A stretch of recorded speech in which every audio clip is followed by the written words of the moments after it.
여러분은 자기를 위하여 또는 온 양떼를 위하여 삼가라. 성령이 그들 가운데 여러분을 감독자로 삼고 하나님이 자기 피로 사신 교회를 보살피게 하셨느니라. 내가 떠난 후에 사나운 이리가 여러분에게 들어와서 그 양떼를 아끼지 아니하며 또한 여러분 중에서도 제자들을 끌어 자기를 따르게 하려고 어그러진 말을 하는 사람들이 일어날 줄을 내가 아노라. 그러므로 여러분이 일깨어 내가 3년이나 밤낮 쉬지 않고 눈물로 각 사람을 훈계하던 것을 기억하라. 지금 내가 여러분을 주와 및 그 은혜 말씀에 부탁하노니 그 말씀이 여러분을 능히 든든히 세우사 거룩하게 하심을 입은 모든 자 가운데 기업이 있게 하시리라.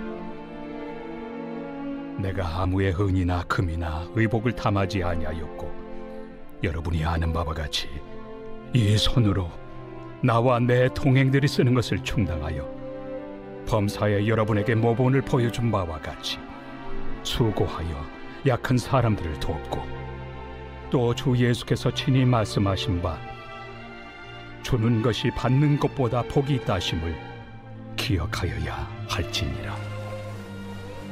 이 말을 하며 무릎을 꿇고 그 모든 사람들과 함께 기도하니 다 크게 울며 바울의 목을 안고 입을 맞추고 다시 그 얼굴을 보지 못하리라 한 말로 말미암아 더욱 근심하고 배에까지 그를 전송하니라.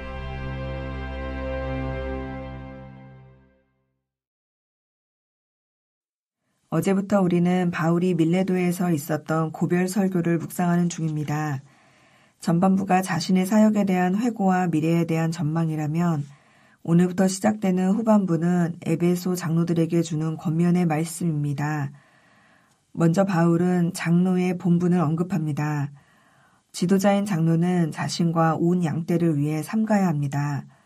이것은 정신을 차리고 잘못된 삶이나 가르침에서부터 자신과 온 양떼를 보살피라는 말입니다. 장로와 감독자는 동일한 직분을 나타내는 말입니다. 그들이 보살펴야 할 대상은 하나님이 자기 피로 사신 교회입니다.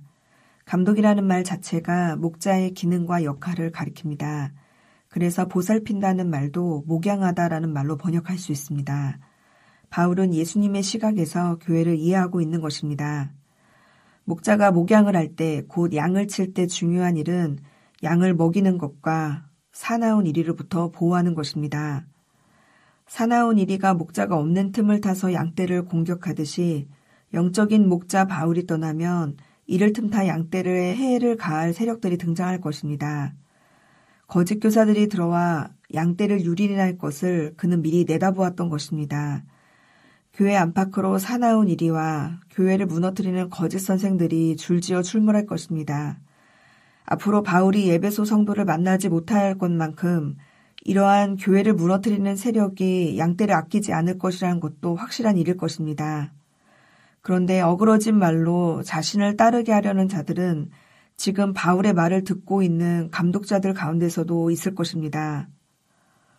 어그러진 말은 성도를 믿음에서 떠나게 하는 가르침을 말합니다. 바울은 그동안 그들이 주님을 따르도록 가르쳤습니다. 그러나 그들은 성도로 하여금 진리를 버리고 자신을 따르게 만들 것입니다. 그럴 때 장로들이 할 일은 깨어있는 것입니다. 대개 깨어있으라는 경고는 종말에 대한 경고에서 주어지는 표현이지만 여기서는 목회적인 열정과 섬김을 위해 기민함을 유지하라는 의미입니다.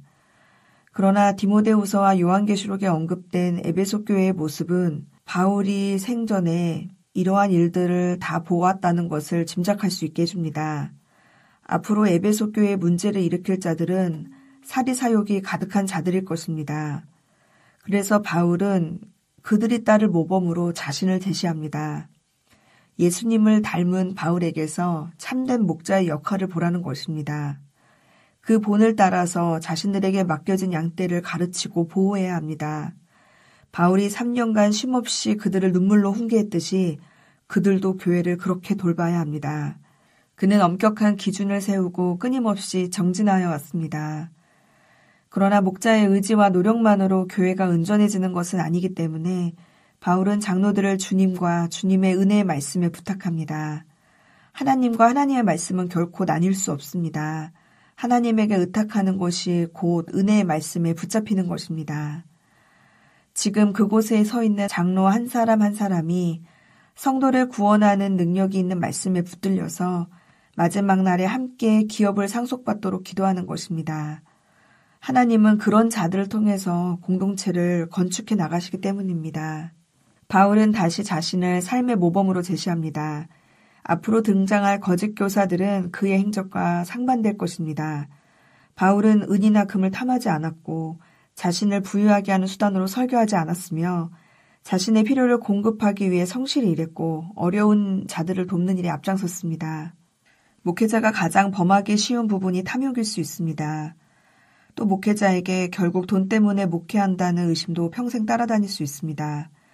분명 예수님은 그분의 증인이 복음을 받아들인 자들을 통해 경제적인 지원을 받는 것을 금하신 적이 없지만 바울은 처음 생겨난 아직 자리 잡지 않은 교회에 어떠한 짐도 지우지 않기 위해서 그 마땅한 권리를 행사하지 않았습니다. 그들의 것을 탐하기는커녕 자신에게 주어진 마땅한 권한조차 사용하지 않았던 것입니다. 그는 자기 손으로 일하면서 주는 것이 받는 것보다 복이 있다고 하신 말씀을 증명해 보였습니다. 이 말씀은 복음서에 직접적으로 등장하지 않습니다. 하지만 누가는 복음서 내내 하나님의 백성이 하나님 나라를 추구하는 본질적인 방식으로 재물을 사용하는 것에 있다는 것을 강조해 왔습니다. 바울이 자신의 결백에 대한 주장에서 우리는 에베소 장로들이 재정적 지원과 관련하여 자신처럼 처신하기를 기대하는 사도의 바람을 읽을 수 있습니다.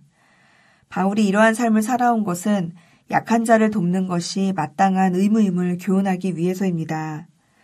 36절부터 끝까지입니다. 이에 에베소 장로들과 바울은 함께 기도한 후에 눈물을 흘리며 작별의 인사를 나눕니다.